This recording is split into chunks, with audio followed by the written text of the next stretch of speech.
Welcome to Pasupuletti Bharati. ఈరోజు సన్న చేపల పులుసు అనేది చేస్తున్నాను అండి. చింతపండు ఒక 50 గ్రామ్ అనేది నానబెట్టాను. ఎర్రగడ్డ, టమాటా, తెల్లగడ్డ అనేది రెడీ చేసుకున్నాను. ఇది 3 టమాటాలు మిక్సీకి వేసుకొని చేపల మసాలా అనేది పొడి కూడా దాంట్లో వేసేసానండి. కారం, పసుపు, ధనియాల పొడి రెడీ చేసుకున్నానండి. స్టవ్ వెలిగించి తర్వాత పెనుము అనేది పెట్టేసి నూనె పోసుకోవాలండి. నూనె పోసుకున్న తర్వాత ఆవాలు అనేది వేసానండి. ఈ లోపల చింతపండు నానబెట్టుకునింది ఉప్పేసి పిసికి పెట్టుకున్నానండి. ఉప్పు అనేది వేసానండి. మళ్ళీ ఆవాలు వేగిన తర్వాత టమాటాలు అనేది వేసాను. వేసి వాట్ చేసిన తర్వాత ఆ వాటర్ అంతా పిలిచేసిన తర్వాత మళ్ళీ ఎర్రగడ్డ అనేది వేసాను. తెల్లగడ్డ కూడా వేసానండి. వేసి ఇది కాసేపు అటు ఇటు వేయించాలండి. వేయించి వడబడినాక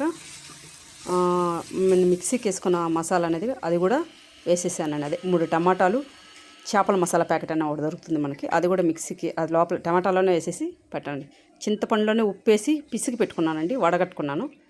ఆ వాటర్ అనేది కూడా ఇది బాగా కొద్దిగా నూనె తేలేంత వరకు వాడ్చుకున్నాను, పచ్చివాసన పోయేలాగా. ఇప్పుడు ఆ చింతపండు పులుసు అనేది పోసేసానండి. దాంట్లో పోసేసి కారం, ధనియాల పొడి, పసుపు పొడి అనేది 2 స్పూన్లు అనేది కారపొడి, 1 స్పూన్ ధనియాల పొడి, 1/2 స్పూన్ అనేది పసుపు పొడి అనేది తీసుకున్నాను. చూడండి, అన్ని వాటర్ పోసాను కదా, తగ్గింది. కొద్దిగా దగ్గరకు వచ్చినాక చేపలు అనేది ఉప్పు ఆల్మోస్ట్ కరెక్ట్గా చూసేసుకున్న తర్వాతే మనం చేపలు వేసుకోవాలండి. అలా చేసుకున్నాను. ఒక 4 రెమ్మలు అనేది కరివేపాకు అనేది ఒలుచుకొని అది కూడా వేసేసాను. చూడండి ఎంత బాగా దగ్గరగా నెల్లూరు చేపల వాసన అంటారు చూడండి, అలాగ వస్తుందండి నాకు స్మెల్. ఇది మనం తింటే సంగట్లోకి, రైస్లోకి చాలా బాగుంటుందండి. ఇదేనండి పులుసు. ఉంటానండి, బాయ్.